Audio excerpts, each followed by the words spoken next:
Yan, magandang araw sa ating lahat mga master, at i-flex po natin kung paano gumawa ng bala ng Tiksay Dart. Ngayon po sa mga hindi marunong gumawa, ito pabor sa inyo to, at sa mga walang time para gumawa, sa mga gumawa na gumagawa naman ng mga bala, para sa atin naman lahat to. Alam ko namang marunong na kayo, kaya hindi nyo na ako panoorin to. Ito para sa hindi lang marunong gumawa ng mga bala. Ito pong tanso na to, 5mm po to. Dalawang klase po yan at saka isang 4mm.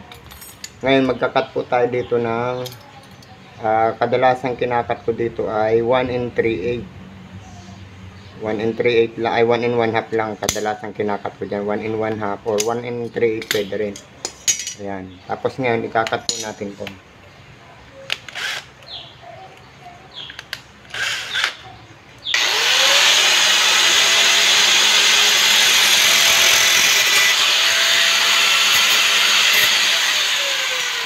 Linisin nyo lang po yung loob. Cutter lang yun para pag pinasok nyo yung 4mm na cutter ay brush tube, hindi sa sasakit. Ayan po, nakapagkat na po tayo ngayon. Ang gagawin naman natin, punta tayo sa 4mm na brush.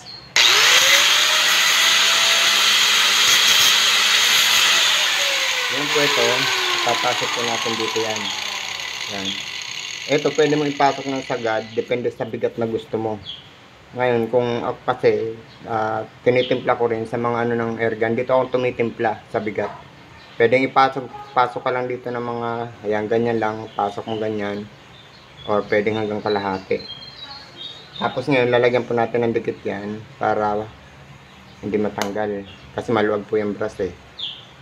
Ayan. Madali lang pong tumigas yan. Kahit na pag tumigas yan, hindi nyo na kayang tanggalin. Ayan po. Ayan. Ngayon, puputulin naman natin tong hanggang dito.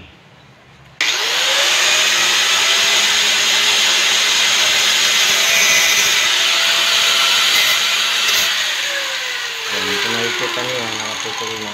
Nalagyan nyo ulit ng baklayan.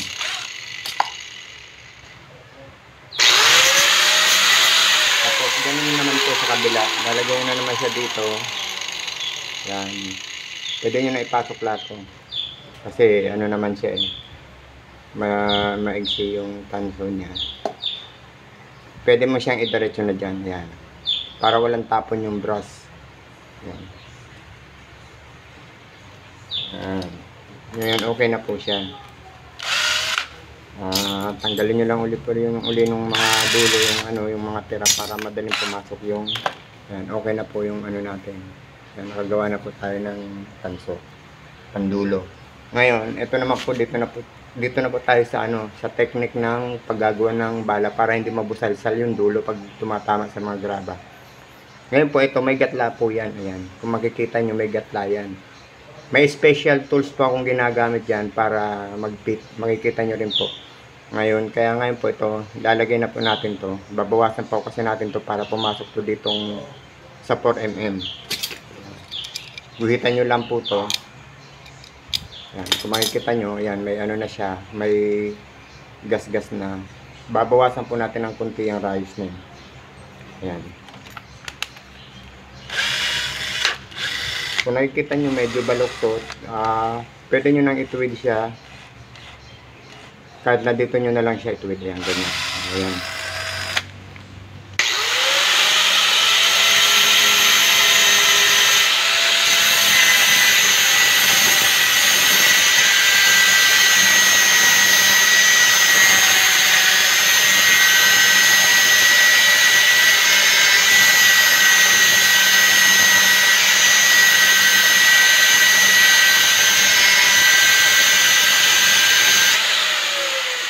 Lagyan sa tubig, tubog mo sa tubig para lumanig. Pag alam nyo ng testingin nyo na kung papasok siya. Ayan, pumasok na po siya. Ngayon, ayan yung gatla niya. Ayan po yung technique natin para hindi nabubusalsal yung dulo. Ayan, lalagyan lang natin siya ng dikit.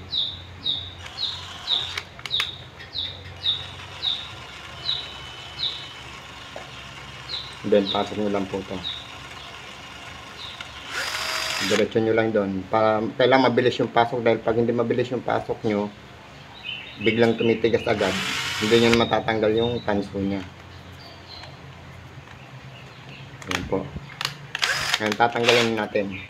Ngayon po, mayroon tayong special tools. Ito, kung makikita nyo, may butas yung place natin sa gitna. Ayan o.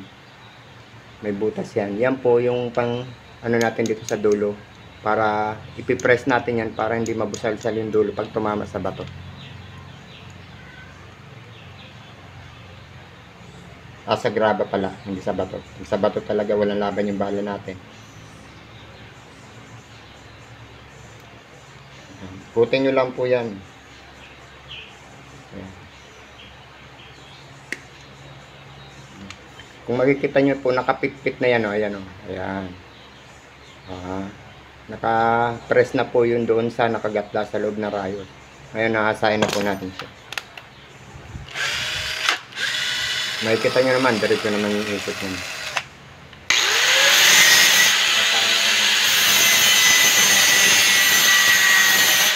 Siyempre, talagaan nyo sa tubig. Kasi pag hindi nyo sa tubig, mainit, natatanggal yung dikit.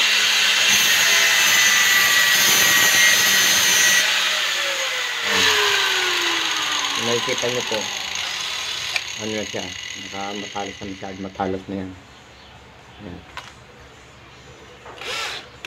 Ngayon po, kuha po tayo ng liha, lilihain na lang po natin to para yung pinakamalinis nyo. Ayan, kung nakikita nyo, malinis na tayo.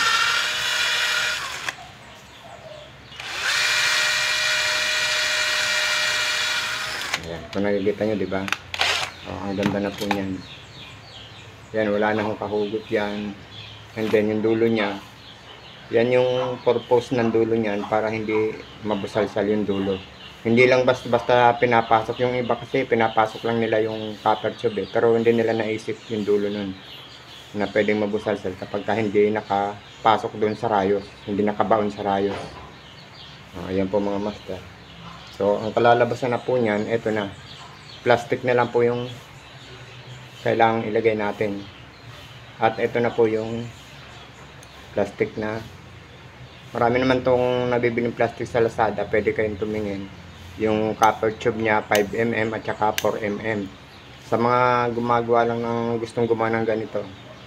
Ayan po mga master. Hanggang dito na lang po lahat. Ganon din yung proseso nito. Parehas lang yung proseso niyan. Meron din tayong mga ayan, mga naka-splitter po yan. Ito natatanggal yung plastic mo. Ayan, hanggang dito na lang mga master. Paki-likes na lang yung ating YouTube channel. Maraming salamat mga master. God bless.